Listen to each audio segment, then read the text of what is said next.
कहानी की शुरुआत में हम देखते हैं कि पार्लर की दीवार पर लगी घड़ी 3 दिनों से खामोश है। एडवर्ड 5 साल का है और यह उसे उससे ज्यादा परेशान करता है जितना उसकी छोटी सी जिंदगी में कभी किसी चीज ने किया हो। खुद खामोशी नहीं, बल्कि यह बात कि घर में किसी को इसकी परवाह ही नहीं लगती। उसके पिता हर सुबह उसके पास से गुजरते हैं बिना ऊपर देखे। हाउसमेड उसके आसपास की धूल साफ करती है। हर किसी ने बस मान लिया है कि घड़ी टूट चुकी है। जिस तरह लोग बारिश को स्वीकार कर लेते हैं, एडवर्ड इसे स्वीकार नहीं कर सकता। वह डाइनिंग रूम से एक कुर्सी घसीट कर लाता है, ऊपर चढ़ता है और घड़ी को उसके हुक से उतार लेता है। वह उसकी उम्मीद से ज्यादा भारी है। वह उसे दोनों बाहों से पकड़कर किचन टेबल तक ले जाता है, सावधानी से नीचे रखता है और ग्लास फेस खोलता है, फिर बैक पैनल। वह लंबे समय तक अंदर की चीजों को घूरता रहता है। पहिए, स्प्रिंग्स, गियर्स के छोटे दांत जो एक दूसरे में ऐसे फंसे हैं जैसे कोई छोटी मेटल सिटी। वह अब भी किसी चीज को छूता नहीं, वह बस देखता है, फिर एक पीस करके वह उसे अलग करने लगता है। उसकी माँ मार्गरेट उसे 40 मिनट बाद पाती है, घड़ी के हर कंपोनेंट से घिरा हुआ, जो किचन टेबल पर एक परफेक्ट रो में रखा है, सबसे बड़े से सबसे छोटे तक, बाएं से दाएं। वह दरवाजे में खड़ी रहती है और एक शब्द नहीं कहती, वह देखती रहती है। एडवर्ड पहला गियर उठाता है, उसे दूसरे के साथ फिट करता है, दांतों को फंसते हुए महसूस करता है और उसे वापस जोड़ना शुरू कर देता है। जब वह घड़ी को वापस दीवार पर टांगता है, वह टिक करने लगती है। उसके पिता विलियम उस शाम स्टेबल्स से अंदर आते हैं, घोड़ों, लेदर और सड़क की खास धूल की गंध के साथ। वह घड़ी के सामने रुकते हैं, उसकी टिक सुनते हैं, डिनर टेबल पर बैठे एडवर्ड को देखते हैं। कुछ नहीं कहते, लेकिन बस एक पल के लिए उनके मुंह का एक कोना हिलता है। उसकी माँ एडवर्ड की प्लेट में ब्रेड का एक एक्स्ट्रा पीस रखती है। दुनिया सुरक्षित है, दुनिया समझ में आती है, दुनिया ऐसी चीजों से भरी है जिन्हें समझा जा सकता है अगर तुम उन्हें काफी देर तक देखो। 5 साल बाद एडवर्ड ईस्ट स्टेबल के पीछे ट्रैश हीप पर एक टूटा हुआ स्टीम पंप पाता है। किसी ने उसे फेंक दिया था। हाउसिंग फटी हुई, पिस्टन जाम, एक वॉल्व पूरी तरह गायब। बाकी सबके लिए वह जंक है, एडवर्ड के लिए वह एक प्रोजेक्ट है। वह उसे वुडशेड के उस छोटे कॉर्नर में ले जाता है जिसे उसने चुपचाप अपना बना लिया है। सैल्वेज्ड पार्ट्स की 3 शेल्व्स, 2 मुड़े हुए स्क्रू ड्राइवर्स, एक फाइल जो उसे कीचड़ में मिली थी, एक हैंड ड्रिल जो उसने एक स्टेबल बॉय की बूट बकल ठीक करके ट्रेड की थी। वह पंप को अलग करने में 4 शामें बिताता है। 5वीं शाम को वह समझ जाता है कि उसमें क्या खराबी है। 6ठी पर वह उसे ठीक कर देता है। 7वीं पर वह उसे मेन वाटर ट्रो के किनारे बोल्ट कर देता है और एक पुराने क्लॉक के व्हील मैकेनिज्म से लेदर बेल्ट ड्राइव जोड़ देता है। पार्लर वाली घड़ी नहीं, एक टूटी पॉकेट वॉच जो उसे सड़क पर मिली थी। जब वह हैंडल घुमाता है, वाटर अपने आप ट्रो में बहने लगता है। कोई बकेट्स नहीं, कोई हॉलिंग नहीं। स्टेबल हैंड्स उसके आसपास खड़े होकर खुशी से हंसते हैं। ओल्ड कर्टिस जो डैनफोर्ड स्टेबल्स में 19 सालों से वाटर ढो रहा है, अपने हाथ हिप्स पर रखता है और कहता है, बॉय, तुमने मेरे 2 घंटे हर दिन बचा दिए। उसके पिता स्टेबल डोर पर दिखाई देते हैं, पंप को देखते हैं, एडवर्ड को देखते हैं, फिर सपाट और अंतिम आवाज में कहते हैं, जाकर घोड़ों की मदद करो। एडवर्ड चला जाता है, लेकिन उस रात सोने से पहले वह अपनी नोटबुक खोलता है और पंप में 3 सुधारों का स्केच बनाता है। बेल्ट ड्राइव और टाइट हो सकती थी। वायल हाउसिंग को दोबारा बनाया जा सकता था ताकि सील पर स्लो लीक रुक जाए। अगर तुम एक दूसरा सिलेंडर जोड़ दो। उसकी माँ उसे गुड नाइट कहने अंदर आती है। वह नोटबुक देखती है, वह उसे रखने के लिए नहीं कहती। वह उसके बेड के किनारे बैठती है और कुछ पल ड्राइंग को देखती है। फिर वह अपने कमरे में जाती है और एक नई नोटबुक लेकर वापस आती है, बड़ी वाली, बेहतर पेपर के साथ, वही तरह की जो वह हाउस होल्ड अकाउंट्स के लिए इस्तेमाल करती है। वह उसे बिना कुछ कहे उसकी डेस्क पर रखती है और उसके माथे को किस करती है। एडवर्ड उसे धन्यवाद नहीं कहता, वह पहले से ड्राइंग कर रहा है। खांसी ऑटम में शुरू होती है। पहले वह छोटी होती है, एक आवाज जो मार्गरेट सुबह करती है, जैसे वह अपना गला साफ कर रही हो। फिर वह डिनर पर होती है। फिर रात में दीवार के पार जब घर शांत होता है और हर आवाज सुनाई देती है। एडवर्ड 9 साल का है और वह उससे ज्यादा समझता है जितना लोग सोचते हैं कि वह समझता है। वह उसके बेडरूम के लिए एक वेंटिलेशन मैकेनिज्म बनाता है। उसे 3 हफ्ते लगते हैं। वुडन फ्रेम, कॉपर ट्यूबिंग जो एक टूटे लैंप से निकाली गई थी, एक टूटे क्लॉक के गियर से बना बेल्ट ड्राइव, हमेशा क्लॉक्स, हमेशा गियर्स। जब मैकेनिज्म चलता है, वह बाहर से फ्रेश एयर को बाफल्स की एक सीरीज के जरिए अंदर खींचता है और स्टेल एयर को विंडो फ्रेम के ऊपर से बाहर धकेलता है। उसने इसके जैसा कुछ एक पुराने इंजीनियरिंग पैम्पलेट में पढ़ा था जो उसे लाइब्रेरी डिस्कार्ड पाइल में मिला था। उसने उसे मॉडिफाई किया, छोटा बनाया, काम करने लायक बनाया। वह उसे शनिवार को इंस्टॉल करता है जब उसकी माँ नीचे आराम कर रही होती है और वह वापस अपने कमरे में आती है और उसे कॉर्नर में धीरे धीरे घूमते हुए देखती है, अपनी छोटी रिदमिक साउंड बनाते हुए। वह लंबे समय तक डोरवे में खड़ी रहती है। फिर वह बेड पर बैठती है और अपने हाथ लैप में पकड़ती है और कहती है, एडवर्ड। बस इतना ही, सिर्फ उसका नाम। मैकेनिज्म 6 महीने तक चलता है। खांसी बेहतर नहीं होती। मार्गरेट डैनफोर्ड की मौत मार्च के एक मंगलवार को होती है जब बाहर सड़क की बर्फ बस नरम पड़नी शुरू हुई होती है। एडवर्ड 10 साल का है। वह ग्रेव से साइड पर अपने अच्छे कोट में खड़ा रहता है और रोता नहीं, क्योंकि वह अभी तक समझता नहीं कि इतनी बड़ी चीज के लिए कैसे रोया जाता है। वह उस मैकेनिज्म को देखता है जो उसके खाली कमरे के कॉर्नर में अब भी घूम रहा है। बेल्ट उसके वुडन व्हील के चारों तरफ घूमती हुई, ऐसी हवा खींचते हुए जो अब कहीं नहीं जाती, और वह उसे चलता छोड़ देता है। वह 1 साल तक उसे छूता नहीं। वर्जीनिया एक रविवार को आती है 11 महीने बाद। वह लंबी है, रेड हेयर्ड और एक्सपेंसिव परफ्यूम की खुशबू आती है। वह फ्रंट डोर पर एडवर्ड से ऐसे हाथ मिलाती है जैसे वह कोई बिजनेस एसोसिएट हो, बच्चा नहीं, और उसकी आंखें उसे उसी आधे सेकंड में नाप लेती हैं जिसमें वह फॉयर को नापती है। वह फिलाडेल्फिया की एक विडो है। उसका पहला हस्बैंड एक बैंकर था। वह यहाँ इसलिए नहीं है क्योंकि वह विलियम डेनफोर्थ से प्यार करती है। एडवर्ड ये वैसे जानता है जैसे वह जानता है कि कोई गियर गलत साइज का है, किसी के बताने से नहीं बल्कि यह देखकर कि पार्ट्स कैसे फिट होते हैं। वर्जीनिया उससे खुलकर नफरत नहीं करती, वह उसके लिए बहुत प्रेसिस है। ये छोटी चीजें हैं। एडवर्ड, तुम फिर से ग्रीस में ढके हुए हो। क्या अच्छे फैमिलीज के बच्चे ऐसे बिहेव करते हैं? हल्के अंदाज में कहा गया, लगभग प्लेजेंटली। डिनर टेबल पर गेस्ट्स के सामने। वुडशेड में उसका वर्क बेंच, जो 3 सालों से उसका प्राइवेट कॉर्नर रहा है, फायर हैजर्ड घोषित कर दिया जाता है और पैडलॉक लगा दिया जाता है। उसकी बुक्स को पार्लर शेल्फ्स, आईलाइट बोर्ड शेल्फ से हटाकर एटिक में एक बॉक्स में रख दिया जाता है क्योंकि वे रूम को क्लटर करती हैं। जब वह अपने पिता से इसके बारे में पूछता है, विलियम डेनफोर्थ थका हुआ दिखता है और कहता है कि वह इसे सॉर्ट आउट करेगा। वह कभी इसे सॉर्ट आउट नहीं करता। उसके पिता एक ऐसे आदमी हैं जिन्हें पीस की जरूरत होती है जिस तरह घोड़ों को वाटर की जरूरत होती है। वर्जीनिया उन्हें पीस देती है। एडवर्ड, जो सिर में लाउड है तब भी जब शरीर में क्वाइट हो, उन्हें पीस नहीं देता। लॉक वुडशेड पर ही रहता है। चार्ल्स विलियम डेनफोर का जन्म 1864 की स्प्रिंग में होता है जब एडवर्ड 12 साल का है। उसके बाल उसकी माँ की तरह रेड हेयर्ड हैं, स्क्वायर जॉड अपने पिता की तरह, हेल्थी और लाउड, और बिल्कुल वही जो घर में हर कोई बिना कहे इंतजार कर रहा था। एडवर्ड नर्सरी के बाहर हॉलवे में खड़ा रहता है और बेबी को रोते हुए सुनता है और उसी ठंडी क्लैरिटी के साथ जिससे वह टूटे मैकेनिज्म्स को देखता है, ठीक समझ जाता है कि अब भी क्या बदल गया है। उस हफ्ते के बाद से डिनर चार्ल्स के बारे में होता है। स्टेबल्स के मॉर्निंग टूर्स चार्ल्स के बारे में होते हैं। देखो वह सैडल में कैसे बैठता है, देखो वह रेंस को कैसे संभालता है। पहले से ही एक डैनफोर्थ। विलियम और मैनेजर्स के बीच बिजनेस टॉक्स फ्यूचर की तरफ बहने लगती हैं, उन तरीकों में जिनमें अब एडवर्ड का नाम शामिल नहीं होता। जब चार्ल्स काफी बड़ा हो जाएगा, जब चार्ल्स संभालेगा, एडवर्ड टेबल के सबसे दूर वाले एंड पर बैठता है और अपना खाना खाता है और अपनी नैपकिन के मार्जिन में गियर डायग्राम्स बनाता है। वह गुस्से में नहीं है, अभी नहीं। वह कैटलॉगिंग कर रहा है। उसके पिता का हार्ट तब फेल होना शुरू होता है जब एडवर्ड 19 साल का होता है। वर्जीनिया उसे मिलने नहीं देती। विलियम आराम कर रहे हैं, विलियम किसी को रिसीव नहीं कर रहे। 3 हफ्ते ऐसे फिर 4। एडवर्ड परमिशन मांगना बंद कर देता है। एक सुबह वह लैंडिंग के पास से गुजरता है और बेडरूम डोर खोल देता है। विलियम डेनफोर्थ पीले और धंसे हुए हैं। वह अपने ही स्केच जैसे लगते हैं जिसे किसी ने बनाया हो, जिसे बस आधा याद था कि वह कैसे दिखते थे। उनकी आंखें धीरे धीरे एडवर्ड को ढूंढती हैं, जैसे एक लैंटर्न जिसे लगभग कुछ नहीं से ऊपर घुमाया जा रहा हो। एक लंबी खामोशी है। फिर उसके पिता धीरे से कहते हैं, नजर हटाए बिना, तुम हमेशा मुझसे ज्यादा स्मार्ट थे एडवर्ड। मेरा मानना है कि उसका कभी ज्यादा मतलब नहीं रहा। एडवर्ड बेड के फुट पर खड़ा रहता है। वह 100 बातें कहना चाहता है, वह कुछ नहीं कहता। वह एक बार सिर हिलाता है और चला जाता है। विलियम डेनफोर 31 दिनों बाद मर जाते हैं। विल को बुधवार को पढ़ा जाता है। 16 स्टेबल्स, सारे कॉन्ट्रैक्ट्स, सारी प्रॉपर्टीज, सारे हॉर्सेस, सारे अकाउंट्स चार्ल्स को, वर्जीनिया गार्डियन के रूप में। एडवर्ड को कुछ नहीं, एक भी डॉलर नहीं, एक भी हॉर्स नहीं, यहाँ तक कि वह पॉकेट वॉच भी नहीं जिसे उसके पिता 20 सालों तक रखते रहे। वर्जीनिया उस शाम उसके रूम में आती है। वह नॉक नहीं करती, वह डोर खोलती है और फ्रेम में खड़ी होकर कहती है, अपनी चीजें पैक करो, मैं चाहती हूँ कि तुम सुबह तक बाहर हो जाओ। उसके पीछे हॉल के एंड पर चार्ल्स, 8 साल का, रेड हेयर्ड और स्क्वायर जॉड, और पहले से सीख रहा है कि उसी तरह कैसे खड़ा होना है जैसे उसकी माँ खड़ी होती है। वेट पीछे, चिन लेवल थोड़ा नीचे देखते हुए। वह उसे यह करना सिखा रही है, उसे सिखा रही है कि उस तरह किसे देखना है। एडवर्ड एक सूटकेस पैक करता है, उसका अच्छा कोट, उसके वर्किंग क्लोथ्स, 3 बुक्स जिन्हें वह पीछे नहीं छोड़ेगा, उसकी नोटबुक्स, उसकी रोल्ड ड्राइंग्स जो स्ट्रिंग से बंधी हैं, और डेस्क ड्रॉर से उसकी माँ की फोटोग्राफ, सिल्वर फ्रेम, थोड़ा टार्निश्ड। उसकी आंखें कैमरा के पार कहीं देख रही हैं, किसी ऐसी चीज को जो उसे इंटरेस्टिंग लगी थी। वह सूटकेस बंद करता है, उसे उठाता है, डाउनस्टेयर्स चलता है और फ्रंट डोर से बाहर निकल जाता है। पोर्च पर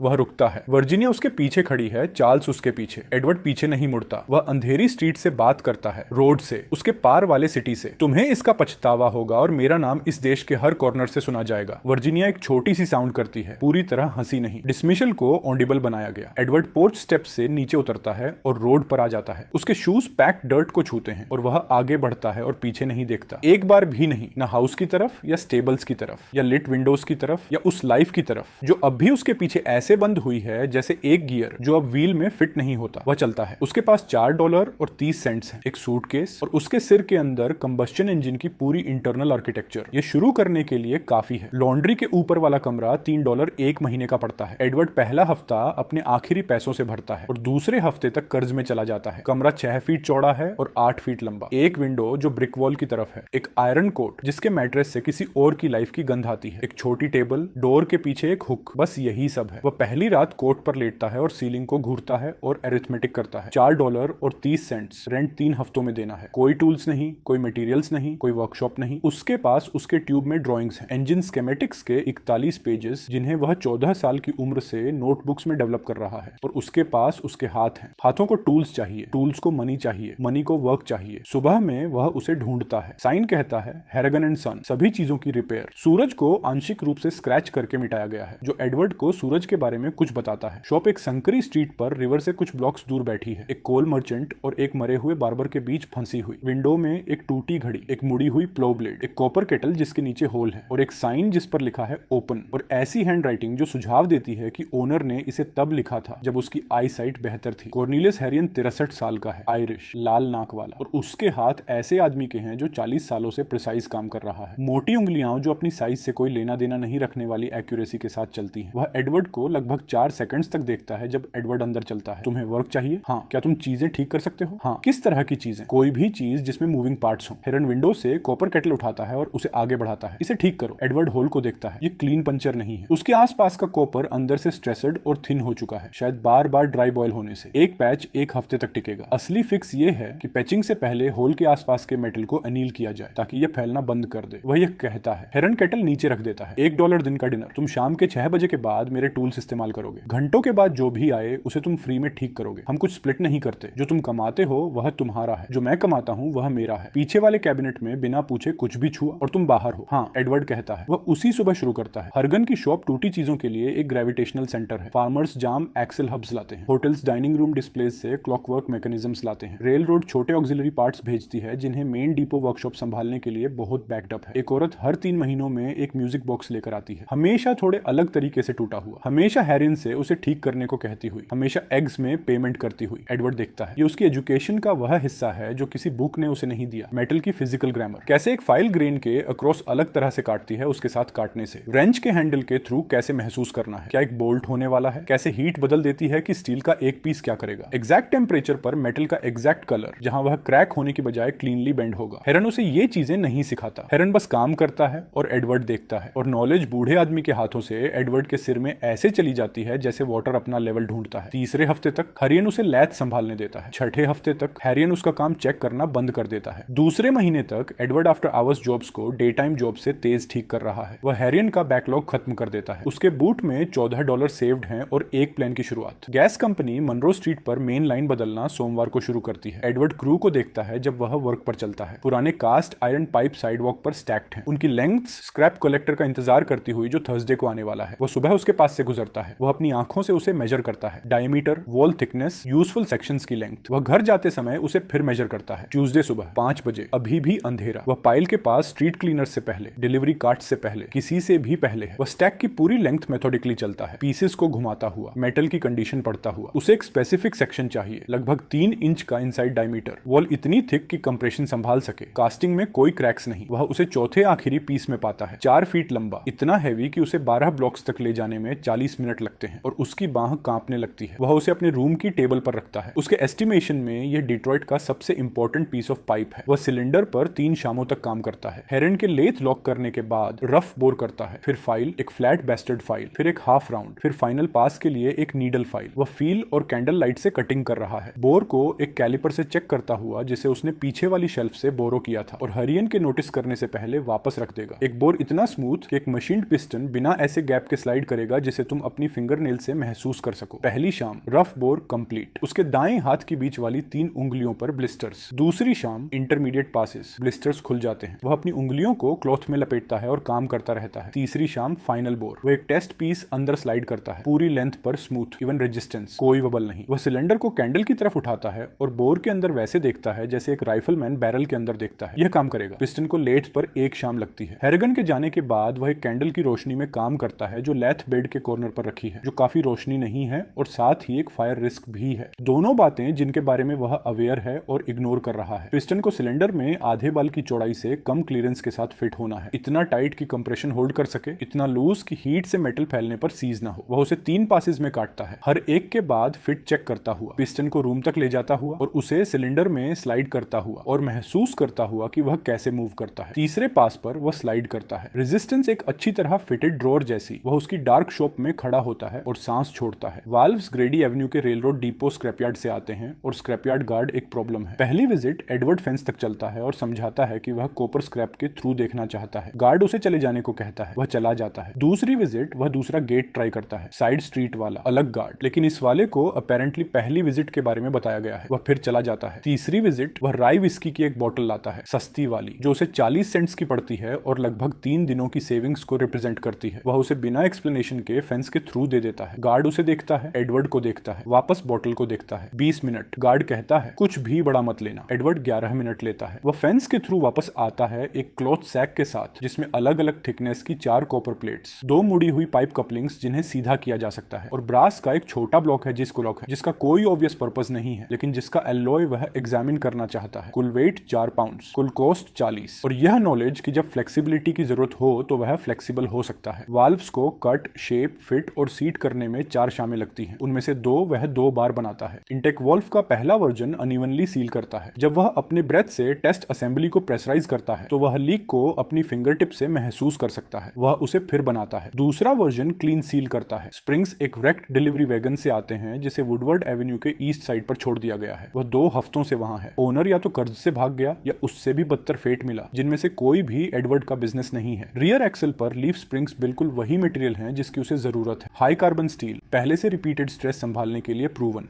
वह डार्क होने के बाद वापस आता है एक चिसल और एक हैमर के साथ जो उसने उससे बोरो किए हैं। हाफवे पॉइंट पर बारिश शुरू हो जाती है। वह काम करता रहता है जब तक उसके पास स्प्रिंग्स फ्री होकर उसके बैग में फोल्ड हो जाती है। उसका कोट पूरी तरह सोकड़ हो चुका है और स्ट्रीट ब्राउन वाटर से बह रही है। वह फिर भी घर चलता है। इग्निशन स्पार्क प्लग वह हिस्सा है जिसमें सबसे ज्यादा समय लगता है। वह 3 वर्जन्स बनाता है। पहला, टूटे जग से निकला स्टोनवेयर का एक पीस जिसमें स्मॉल बोर ड्रिल किया गया, स्टील नीडल सेंटर के थ्रू थ्रेडेड, गैप आंख से सेट किया गया। वह उसे रूम के सिंगल इलेक्ट्रिकल फिक्सचर से करंट चलाकर टेस्ट करता है, एक टर्मिनल नीडल तक। दूसरा, सिलेंडर बॉडी से ग्राउंडेड, स्पार्क है लेकिन वीक, फ्यूल चार्ज को रिलायबली फायर करने के लिए काफी नहीं। दूसरा वर्जन, फाइनर नीडल, टाइटर गैप, बेहतर स्टोनवेयर, एक टूटे लेबोरेटरी इंसुलेटर से जो उसे डेंटिस्ट ऑफिस के पीछे ट्रैश में मिलता है, बेहतर स्पार्क, फिर भी इनकंसिस्टेंट। तीसरा वर्जन, वह गैप की ज्योमेट्री बदलता है, नीडल को थोड़ा एंगल करता है, उसे सीधा थ्रू चलाने की बजाय स्पार्क और फार्दर और हॉटर जंप करता है। वह उसे 30 बार टेस्ट करता है। वह 29 बार फायर करता है। एक मिस कॉन्टैक्ट प्रॉब्लम है, डिजाइन प्रॉब्लम नहीं। वह कॉन्टैक्ट ठीक करता है, प्लग पूरा हो गया। वह इंजन को संडे को असेंबल करता है जब हेरोन्स बंद है और उसकी लैंड लेडी चर्च में है। इसमें 4 घंटे लगते हैं। सिलेंडर एक वुडन बेस पर माउंटेड जो उसने शिपिंग क्रेट लंबर से बनाया। Piston fitted.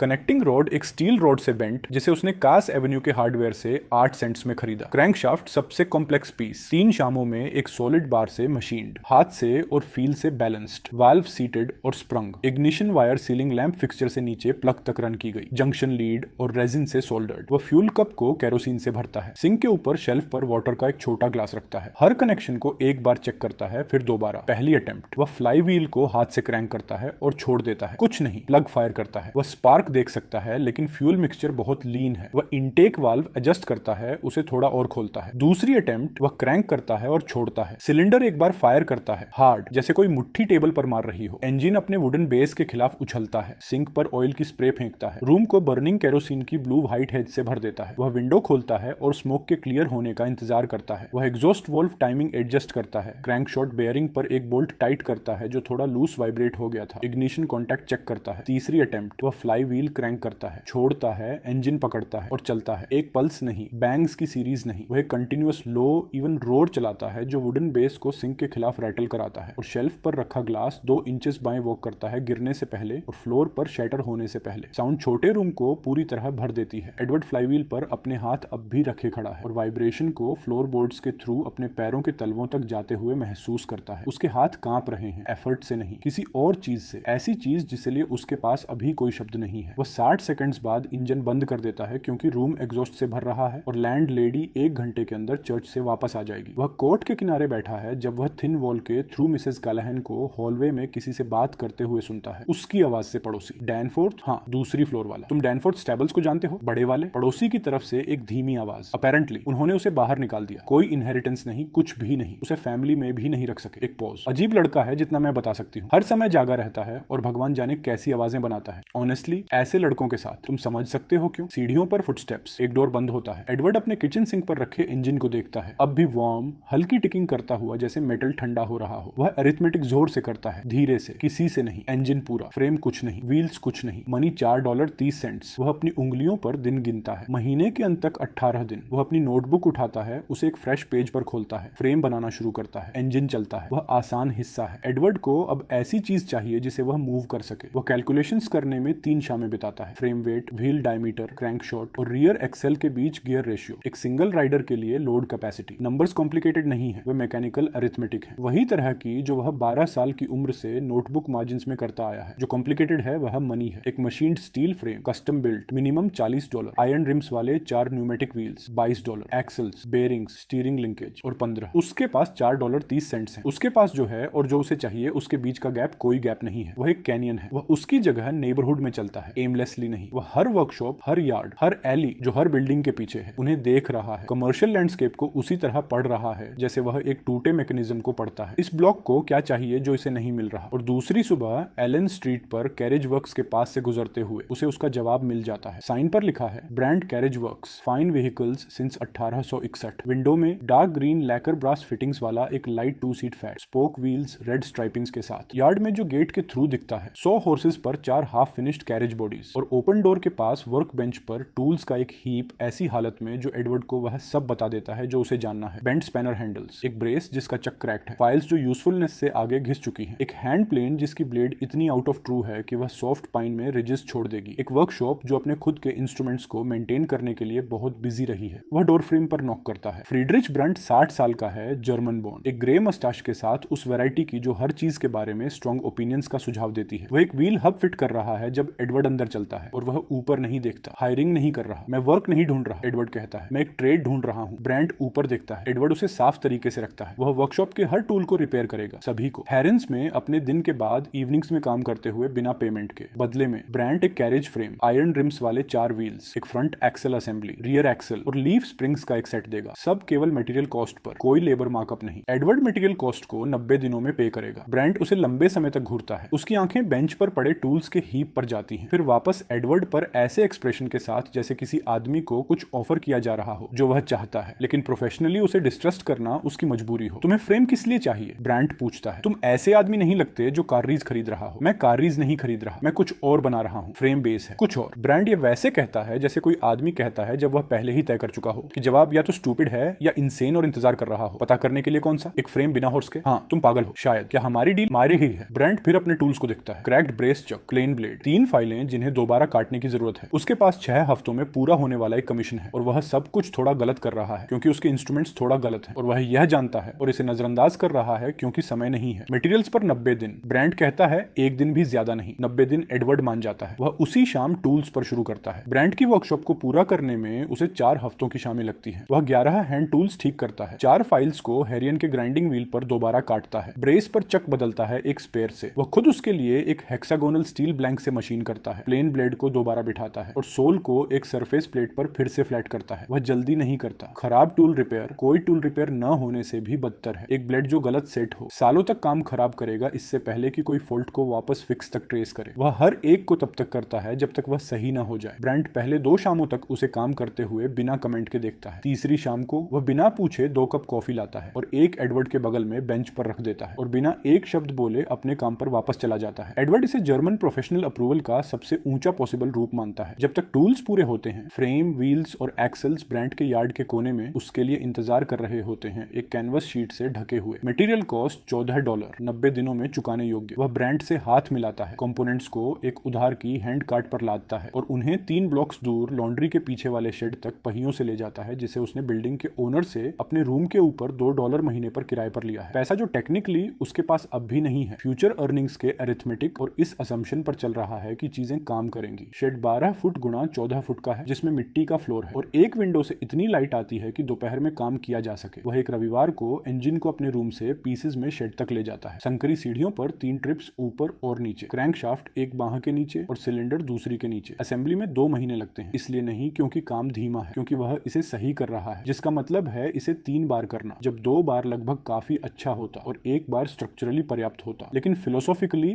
गलत। फ्रेम एक स्टैंडर्ड हल्का कैरेज फ्रेम है, दो पैरेलल स्टील रेल्स जो क्रॉस मेंबर से जुड़े हैं, जिन्हें एक बॉडी और दो पैसेंजर्स को घोड़े के पीछे ढोने के लिए डिजाइन किया गया है। एडवर्ड इसे सामने से 18 इंच छोटा काटता है, टंग सॉकेट को पूरी तरह हटा देता है, एक नया फ्रंट क्रॉस मेंबर बनाता है जो स्टीयरिंग लिंकेज को पकड़ता है। स्टीयरिंग लिंकेज खुद एक वाटर पाइप की लंबाई है जिसे ऊपर टी शेप में मोड़ा गया है। भद्दा, फंक्शनल, उस तरह का सॉल्यूशन जो उसे 5 साल में शर्मिंदा करेगा, लेकिन यह अब भी काम करेगा और अब भी वही मायने रखता है। इंजन फ्रेम पर 4 रबर और स्टील आइसोलेटर्स पर माउंट होता है, जिन्हें वह सैल्वेज डोर बम्पर मटेरियल और मशीन स्टील कप से बनाता है, जो फ्रेम तक ट्रांसफर होने वाली वाइब्रेशन को लगभग आधा कम करता है। और इसका मतलब है पूरी मशीन स्पीड पर खुद को अलग अलग हिलाने की कोशिश नहीं करती। रियर एक्सल एक स्प्रॉकेट उठाए हुए है, जिसे वह उसकी मेटल सॉ पर माइल्ड स्टील की प्लेट से काटता है और हाथ से फाइनल शेप तक फाइल करता है। बाइसिकल चेन वह $1 में ग्रे पर एक जंक डीलर से खरीदता है। ये दो चेन्स हैं जिन्हें साथ रिवेट किया गया है विथ, और इसीलिए लोड कैपेसिटी को दोगुना करने के लिए, क्योंकि इस एप्लीकेशन पर एक सिंगल बाइसिकल चेन लगभग 40 मिनट चलेगी, इससे पहले कि वह स्ट्रेच हो और स्किप करे। फ्यूल टैंक एक 2 गैलन केरोसिन कैन है जिसमें एक पेटकॉक वाल्व और एक कॉपर ट्यूब लगी है जो इनटेक मैनिफोल्ड तक जाती है। सीट ओक की एक प्लैंक है 1 इंच मोटी, जिसमें 2 इंच हॉर्स हेयर पैडिंग है, जिसे वह ब्रांड के स्क्रैप पाइल में एक बर्बाद कैरेज कुशन से खींचता है और कॉपर टैग से नीचे टैग करता है। फुटबोर्ड स्पाइन के हैं, कोई रूफ नहीं, कोई साइड्स नहीं, किसी भी तरह की कोई वेदर प्रोटेक्शन नहीं। यह दिखता है जब वह पीछे खड़ा होकर इसे ईमानदारी से देखता है, जैसे एक काररेज जिसे किसी ने आधा अलग कर दिया, जिसका समय खत्म हो गया और मिसिंग पीसेस को जो सबसे पास था उससे बदल दिया।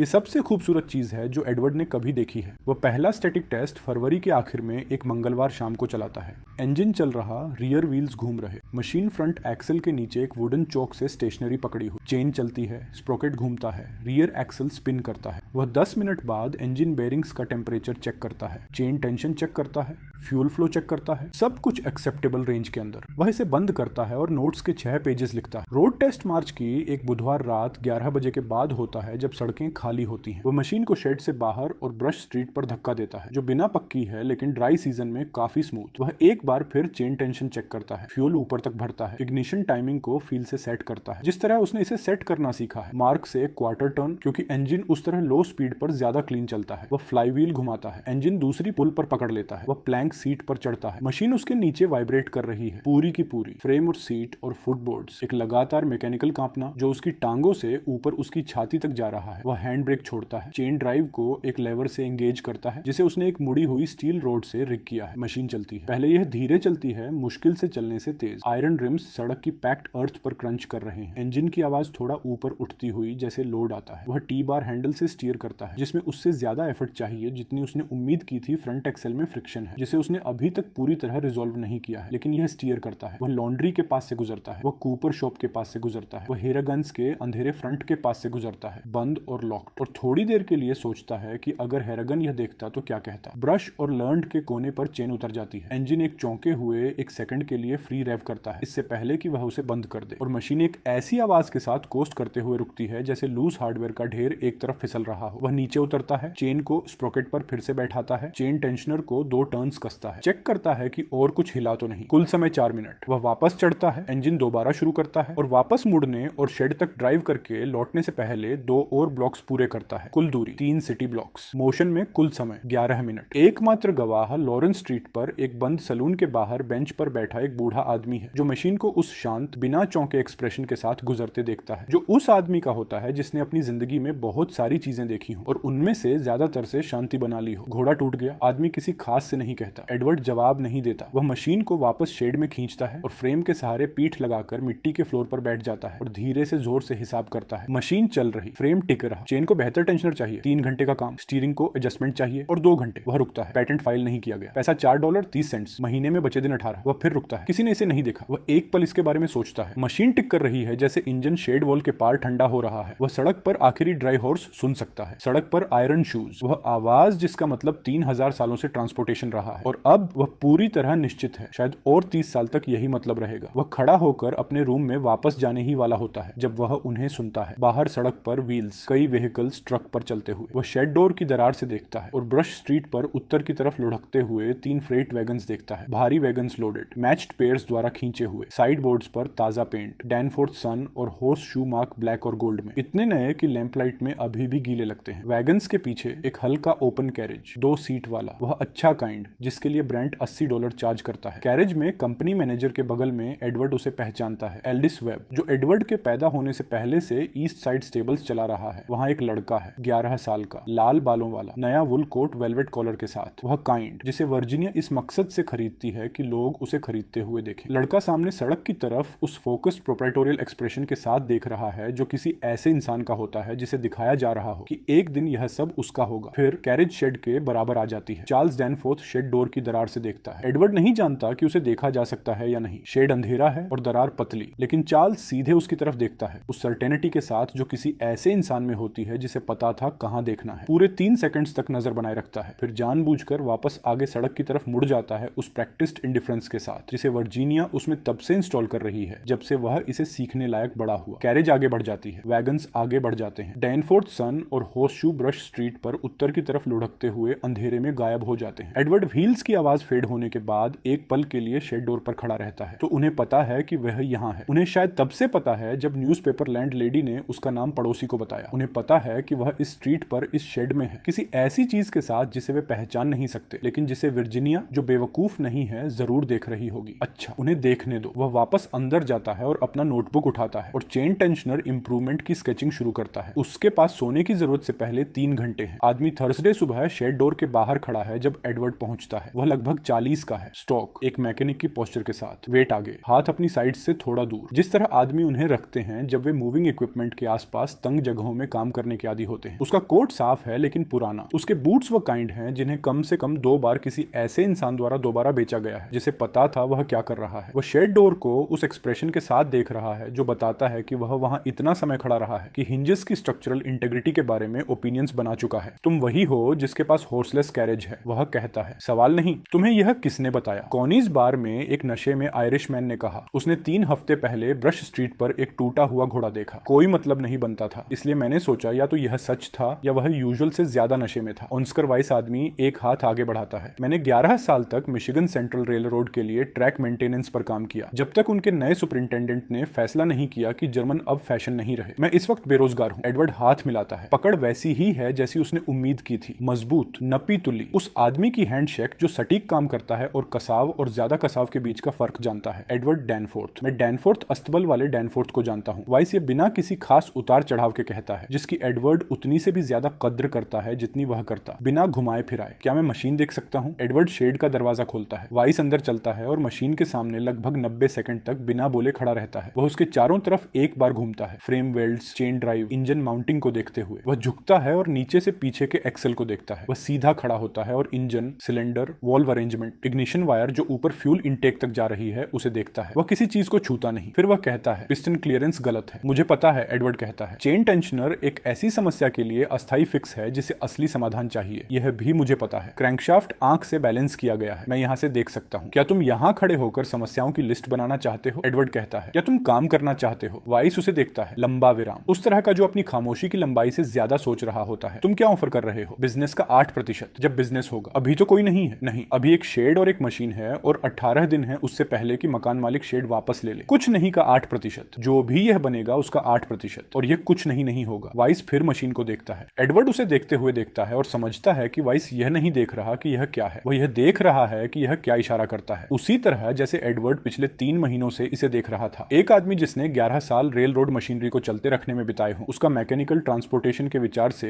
एक खास रिश्ता होता है। वह शारीरिक और सिर्फ सैद्धांतिक नहीं वाले अर्थ में समझता है कि लोगों और सामान को दूरी के पार ले जाने का मतलब क्या होता है। उसने अपना करियर ऐसी ही एक मशीन के इंफ्रास्ट्रक्चर को बनाए रखने में बिताया है और अभी अभी उसी पर अपनी जगह खोई है। 8%, वाइस कहता है, और मैं अपना खाना खुद खरीदूंगा। मंजूर। वाइस अपना कोट उतारता है, दरवाजे के पास की कील पर टांगता है और कहता है, पहले पिस्टन, क्या तुम्हारे पास लेथ की पहुंच है? शामों में बैट स्ट्रीट पर हरियंस में। हैरान। वाइस इस पर सोचता है। बूढ़ा आदमी, आयरिश, लाल नाक वाला, अपने शॉप के आकार के लिए अच्छा इक्विपमेंट। तुम उसे जानते हो? मैं शहर की हर मशीन शॉप को जानता हूँ। वाइस पहले से ही इंजन के पास झुका हुआ है, ऊपर से पिस्टन को देखते हुए। हमें आज रात लेथ चाहिए होगी, इसका क्लियरेंस। वह उंगली से खेल महसूस करते हुए उसे चेक करता है। उसके चेहरे का भाव बताता है कि गलत से कहीं ज्यादा मजबूत शब्द को पेशेवर तरीके से दबाया जा रहा है। आज रात वह फिर कहता है। मशीन को लेकर बहस 40 मिनट बाद शुरू होती है। वाइस फ्रेम जॉइंट्स की जांच कर रहा था जब वह सीधा खड़ा होता है और बिना भूमिका के कहता है, हमें इसे फ्रेम से ऊपर तक सही तरीके से दोबारा बनाना होगा। मौजूदा निर्माण हमें ऑपरेशन के पहले 100 घंटों के अंदर हर सिस्टम में एक साथ समस्याएं देगा। हमारे पास इसे दोबारा बनाने के लिए 100 घंटे नहीं है। एडवर्ड कहता है, हमें इसे अब भी दिखाना होगा, पूंजी लानी होगी, अगली वाली सही बनानी होगी। ऐसी मशीन दिखाना जो संरचनात्मक रूप से कमजोर हो हमारे लिए कुछ भी न होने से ज्यादा भरोसा खोएगा। ऐसी मशीन दिखाना जो काम करती हो हमें वह दिलाएगा जिसकी हमें सही वर्जन बनाने के लिए जरूरत है। और अगर यह प्रदर्शन के दौरान फेल हो गई तब हम इसे ठीक करेंगे और फिर कोशिश करेंगे। वाइस उसे घूरता है, यही तुम्हारा तरीका है, कोशिश करो, फेल हो, ठीक करो, दोहराओ। हाँ, सबसे छोटे संभव चक्र में इंजीनियर पहली बार में सही बनाते हैं। जिन इंजीनियरों के पास वर्कशॉप और फंडिंग और 3 साल का समय होता है वे पहली बार में सही बनाते हैं। मेरे पास एक शेड और 18 दिन है। खामोशी। वाइस मशीन को देखता है, एडवर्ड को देखता है, फिर मशीन को दोबारा उस आदमी वाले भाव से देखता है जिसे एक साथ कई पेशेवर सिद्धांतों को बदलना जरूरी लग रहा हो। आज रात पिस्टन। वह आखिरकार कहता है, रविवार को क्रैंकशाफ्ट। मैं बाकी कमियों की लिस्ट गंभीरता के क्रम में बनाऊंगा और हम उसी क्रम में उन्हें ठीक करेंगे जबकि तुम पूंजी के पीछे जाओगे। लेकिन हम प्रदर्शन नहीं करेंगे जब तक मैं कम से कम लिस्ट के ऊपर की 4 चीजें साफ नहीं कर देता। मंजूर, एडवर्ड कहता है। वह ऊपर की 2 पर भी मान जाता और वहां से मोल भाव करता, लेकिन 4 स्वीकार करने लायक है वह यह नहीं कहता। उस शाम हरियंस में वाइस लेथ पर बैठता है और एडवर्ड उसे 30 सेकंड तक काम करते देखता है और फिर देखना बंद कर देता है, क्योंकि लेथ पर वाइस को देखना किसी कॉन्सर्ट पियानिस्ट को देखने का मैकेनिकल बराबर है। यह साफ तौर पर उस स्तर पर काम कर रहा है जहां देखना शिक्षा से ज्यादा आत्मालोचना देता है। वाइस पिस्टन को 2 पास में काटता है, हर बार के बीच बोर फिट चेक करते हुए एक डायल इंडिकेटर से, जिसे उसने अपने कोट की जेब से ऐसे निकाला जैसे कोई आदमी पॉकेट वॉच निकालता है। अंतिम क्लियरेंस इंच का 16/10,000वां हिस्सा। एडवर्ड ने अपनी फाइल और अपने कैलिपर्स और अपनी सबसे अच्छी कोशिश से जो हासिल किया था उसका आधा। फर्क जब वे 2 दिन बाद इंजन चलाते हैं तो तुरंत और शारीरिक होता है। इंजन की आवाज अपना चरित्र बदलती है, किनारों पर कम खुरदरी, अपनी लय में ज्यादा स्थिर। फ्रेम के आर पार कंपन साफ तौर पर गिर जाता है और जब एडवर्ड मशीन को ब्लॉक की लंबाई तक चलाता है और वापस लाता है तो त्वरण वह मेहनत भरी, हल्की अनिच्छुक आगे की गति नहीं है जिसकी उसे आदत हो चुकी थी। ये साफ है, उद्देश्यपूर्ण। 30% वह अनुमान लगाता है, शायद ज्यादा। वह टेस्ट के बाद शेड में बैठता है और एक पल के लिए कुछ नहीं कहता। वह आखिरकार वहां पहुंच सकता था उन टूल्स के साथ जो उसके पास उपलब्ध थे, लेकिन आखिरकार एक ऐसी करेंसी है जिसे वह अब भी वहन नहीं कर सकता। वह वाइस की तरफ देखता है जो अपने हाथ के पीछे वाले हिस्से से इंजन का तापमान जांच रहा है और अपनी छोटी काली किताब में नोट्स बना रहा है। अच्छा, एडवर्ड कहता है, बस इतना ही। वाइस ऊपर नहीं देखता। क्रैंकशाफ्ट रविवार। वह कहता है। क्रैंकशाफ्ट दोबारा संतुलित होने के 3 दिन बाद एडवर्ड लफेट स्ट्रीट पर डिट्रॉइट फ्री प्रेस के ऑफिस में चलता है। उसने ध्यान से सोचा है कि वह क्या ऑफर कर रहा है। कोई कहानी नहीं। एक न्यूज़पेपर एडिटर के पास किसी ऐसी मशीन की परवाह करने की कोई वजह नहीं है जिसके बारे में किसी ने नहीं सुना, जिसे एक ऐसे आदमी ने बनाया है जिसकी कोई रेपुटेशन नहीं और जो एक शेड से काम कर रहा है। जो वह ऑफर कर रहा है वह एक ट्रांजैक्शन वैल्यू है जो अटेंशन के बदले दी जा रही है। एडिटर एक आदमी है जिसका नाम मर्फी है, हेनरी मर्फी, 45 साल का, स्याही से दागी उंगलियों वाला और उस आदमी की स्थायी हल्की सिकुड़ी आंखों वाला जो खराब रोशनी में दिन के 12 घंटे छोटे अक्षर पढ़ता है। वह साफ तौर पर एक ऐसा आदमी भी है जिसका ऑपरेशन इस समय बाधित है। पीछे वाले कमरे में मैकेनिकल प्रिंटिंग प्रेस 3 हफ्तों से चुप है, जिसका पता एडवर्ड ने विंडो में लगे हैंडराइटन नोटिस को देखकर लगाया जिसमें सर्कुलेशन में हल्की देरी समझाई गई थी, और सड़क पर डिलीवरी बॉय से बात करके जिसने खुद इंफॉर्मेशन दी कि बड़ी मशीन टूट गई और मिस्टर मर्फी इस बारे में बेहद परेशान है। आपके पीछे वाले कमरे की प्रेस, एडवर्ड कहता है मर्फी की डेस्क के सामने खड़े होकर, मैं उसे आज ठीक कर दूंगा, कोई चार्ज नहीं। मर्फी अपनी कुर्सी में पीछे झुकता है। तुम्हें क्या चाहिए? तुम आकर मेरी मशीन का डेमोन्स्ट्रेशन देखो खुद, बस इतना। मशीन, एक कैरेज जो घोड़े के बिना चलती है। मर्फी के चेहरे का भाव संदेह, गणना और प्रोफेशनल जिज्ञासा से होकर गुजरता है और आखिरी 2 के बीच कहीं ठहर जाता है। अगर तुम प्रेस ठीक कर सकते हो, वह कहता है, तो मैं तुम्हारी खिलौना कैरेज देखने आऊंगा। प्रेस में 6 घंटे लगते हैं। मुख्य ड्राइव गियर का एक दांत फटा हुआ है जो धीरे धीरे उस गियर को नष्ट कर रहा था जिससे वह जुड़ता है, और जिसने भी इसे एडवर्ड से पहले जांचा उसने फैसला किया कि सोल्यूशन इसे और भारी ग्रीस करना है, जिसने फेलियर को लगभग 2 हफ्ते टाल दिया और आखिरकार रिपेयर को काफी ज्यादा गंदा बना दिया। एडवर्ड फटे हुए गियर को एक ऐसे पीस से बदलता है जिसे वह शॉप की अपनी छोटी मेटल लेथ पर मशीन करता है। फ्री प्रेस के पास एक है टाइट ब्लॉक्स बनाने के लिए, जिसका मर्फी ने शुरू में जिक्र नहीं किया, लेकिन जिसे एडवर्ड ने बिल्डिंग के पीछे जाकर और देखकर ढूंढ लिया। रिपेयर साफ है, प्रेस चलती है। मर्फी अगले दोपहर शेड में आता है, हाथ अपनी कोट पॉकेट्स में, टोपी हवा के खिलाफ हल्की झुकी हुई। वेस मौजूद नहीं है। उसने कहा था कि उसका एक काम है, जिसे एडवर्ड ने इस मतलब में समझा कि वह नहीं देखना चाहता था जिसे वह समय से पहले डेमोन्स्ट्रेशन मानता था, और उसने इस राय को कहीं और रहकर जताने का चुनाव किया। एडवर्ड इंजन चालू करता है, मशीन को एक पूरा ब्लॉक चलाता है, उसे घुमाता है,